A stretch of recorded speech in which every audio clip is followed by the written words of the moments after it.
Stop what you are doing and listen. Truly listen. For if you miss what I am about to reveal, you may walk through the remainder of your life as a beggar when you were born to command. The difference between the man who bends the world to his will and the man who is bent by it is not luck, is not talent. It is the way he thinks. And more precisely, it is how he believes. I am not here to inspire you. I am not here to entertain you. I am here to awaken you. You have within you the power to call forth riches, position, greatness, and command over your conditions. But only if you first seize control over the thing that controls everything else, your mind. This speech will not merely speak to your ears, it will instruct your spirit. If you will allow me to guide you, you shall come to know that the invisible laws that govern success are not hiding from you. They are awaiting your belief, your obedience, your decision. I urge you, do not skip, do not drift, do not wander away. Hear every word, for I have built this speech as I built my life's work, with purpose, with law, with spiritual power. This is not something you listen to once and discard. This is something you return to daily, as you would return to the well of life itself. Listen to this speech not once, but many times, for repetition is the medium by which faith is built. Let these words seep into your subconscious until they no longer feel like mine, but like your own. That is when the world will begin to bend, not to me, but to you. Now steel your mind, for I am about to show you that when you think as if nothing is impossible, when you believe as if the result is already yours, and when you act as if the world must obey, it will. The moment you accept this truth, the laws of success will no longer be hidden. They will be yours to command. Let us begin. Part 1, the hidden power behind your thoughts. If you do not yet possess what you desire, it is because you do not yet believe that you deserve it. The world is not your enemy. It is your mirror. It reflects not your potential, but your dominant belief. If you carry in your mind doubt, hesitation, or fear, the world will return to you conditions shaped by those very states of mind. But if you fill your mind with belief, decision, and purpose, then you will command the world to obey. You are not the victim of circumstance. You are the builder of it. But your tools are invisible, your thoughts, your beliefs, your inner dialogue. A man becomes what he believes, for belief is thought fused with emotion and decision. Dominating thoughts, once mixed with feeling and repeated with conviction, descend into the subconscious mind, and from there they are transformed into reality. That is not philosophy, that is law. There is no magic in this. There is no mystery. The great secret of all successful men is that they chose their thoughts with intention. They backed them with faith, and they held to them with persistence. They did not leave belief to chance. They made belief a discipline. When I tell you that the world bends to the man who acts as if nothing is impossible, I do not mean fantasy. I mean accurate thinking applied to definite purpose through the law of belief. You may work 12 hours a day. You may toil and struggle and sacrifice. But if your thoughts are vague, if your belief is weak, then your results will betray you. For the subconscious does not respond to effort. It responds to conviction. It responds to what you believe is already yours. That is why belief, when backed by definiteness, is more powerful than work alone. Work without belief is wasted energy. Belief without action is mere daydream, but belief fused with decision is power. There is a vast difference between a man who wishes and a man who believes. The one hopes vaguely, the other knows with certainty. The one waits for permission, the other acts without it. The one looks to the world for proof before he commits. The other commits and makes the world yield proof. The world does not reward the man who waits. It rewards the man who declares. Wishing is weakness, but belief supported by decision is irresistible force. And so I give you this truth. I am the master of my belief. What I believe with emotion and act upon with decision becomes real. Say it aloud, not once, but every morning, every night, until your mind no longer questions, until your speech and your posture and your action all declare it without hesitation. Speak it until the doubt is gone. Speak it until you become what you speak. The tongue is the steering wheel of the subconscious, and belief is the engine. If you hesitate, the world hesitates. If you believe, it obeys. That is the strange and perfect symmetry of life. You do not need to chase success. You need only to chase certainty. When your inner belief becomes definite, your outer world becomes obedient. Men do not win by chance. They win by internal cause. And that cause is always, without exception, a belief they refuse to question. You must now dismantle the resistance within you. Every excuse, every hesitation, every fear that says it may not work for me is a lie you accepted from the world. You were not born with that doubt. It was given to you by voices who gave up on their own power. Now is the hour to reject it. Tear it from your mind as you would tear weeds from your garden. Replace every mental hesitation with this phrase, "It is mine because I have decided." Some will tell you that acting as if is self-deception. They are mistaken. To act as if nothing is impossible is not fantasy. It is spiritual law. The Creator did not give you imagination so you could pretend. He gave you imagination so you could preview the future before it arrives. And belief makes the future arrive. Act as if the wealth is yours, and it will begin to assemble itself. Act as if the position is yours, and your mind will gather the means to achieve it. There is a spiritual principle at work here, one not taught in schools or whispered in the corridors of average thinking. It is this: what you consistently believe and act upon with feeling and definiteness must externalize in the world of form. The world does not resist your belief. It responds to it. It molds itself to your inner commands. You are not waiting for conditions to change. Conditions are waiting for you to believe. And so I say again with solemn intensity, if you change your mind and act as if it were already so, life has no choice but to conform.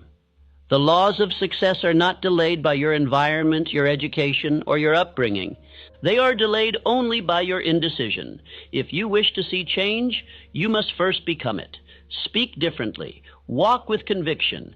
Carry yourself as if you are already what you seek to become. Begin today, not tomorrow, not when you feel ready. Begin now.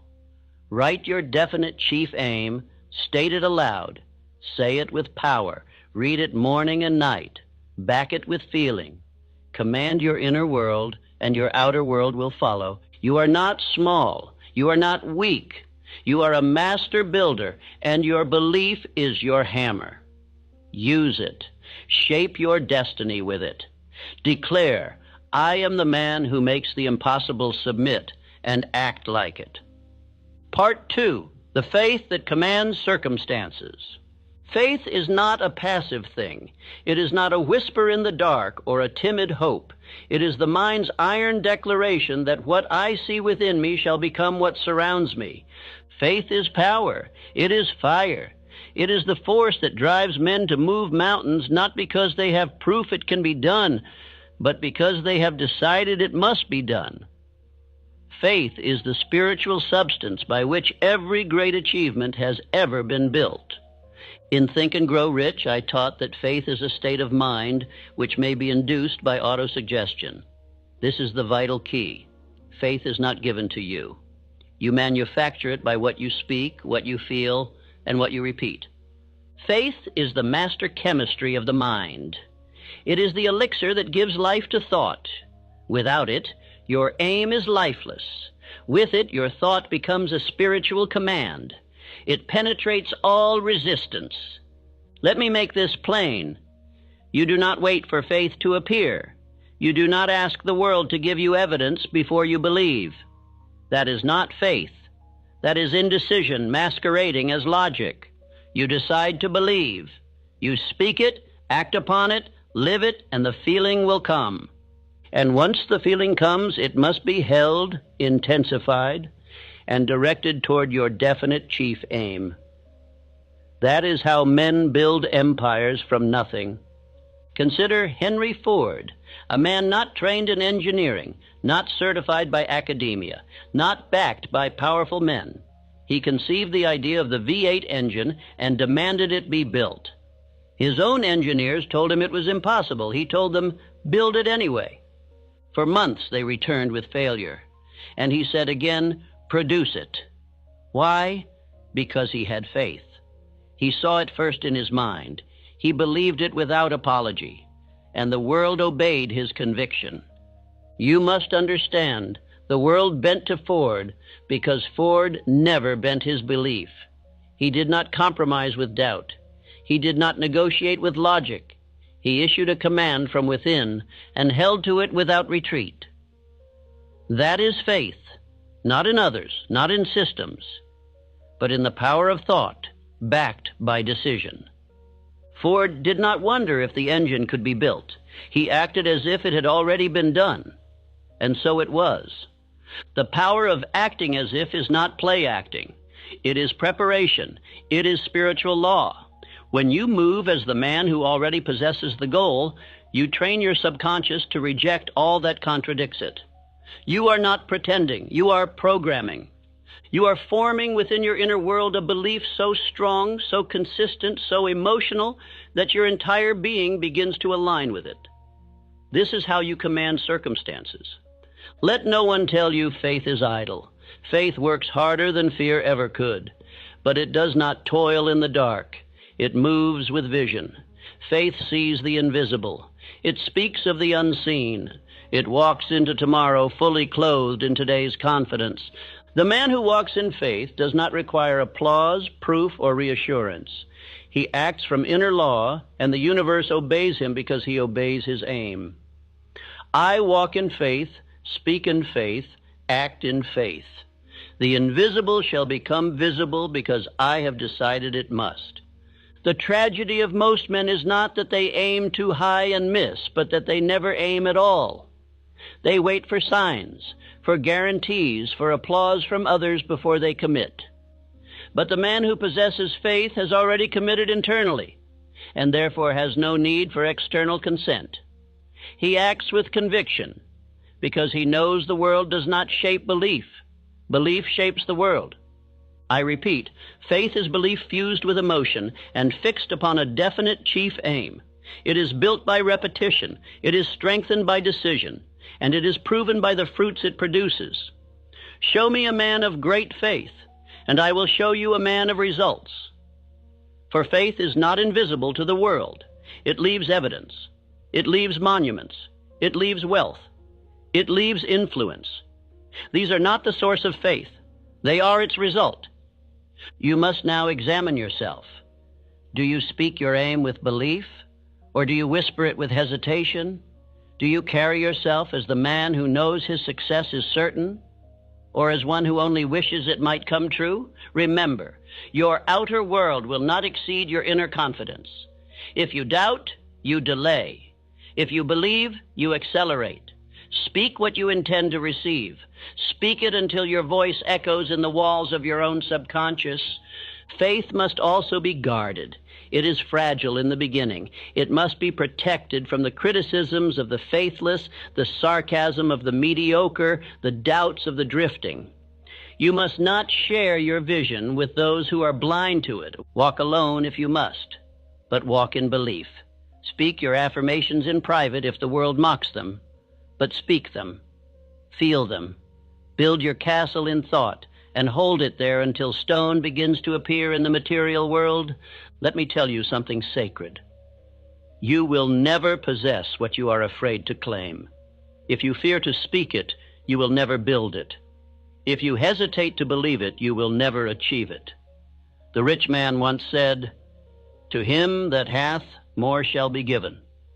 But I say to you, the man who believes he has, even before the proof appears, shall receive that which others said was impossible. Now take up your definite chief aim once more. Read it aloud.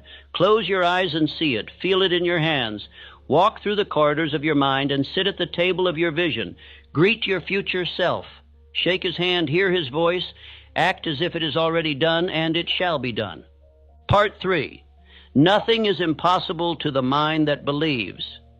There is no such thing as impossible to the mind that believes. Impossibility is not a condition of the world. It is a confession of the man who has given up dominion over his own thoughts. When a man says, "It cannot be done," what he truly means is, "I do not believe I can do it." And because belief is the gatekeeper to action, that man never begins, never builds, never breaks through. He is defeated in the silence of his own thought. The world is not shaped by real limits. It is shaped by the limits that men accept.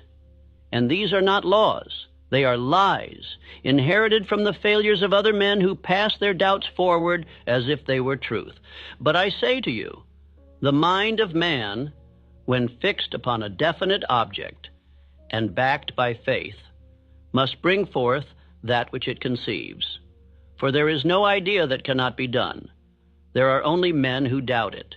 Understand the power of your own subconscious mind. It has no sense of humor. It does not mock you when you speak of greatness. It does not question whether your goals are too large. It does not evaluate logic. It simply accepts what you give it.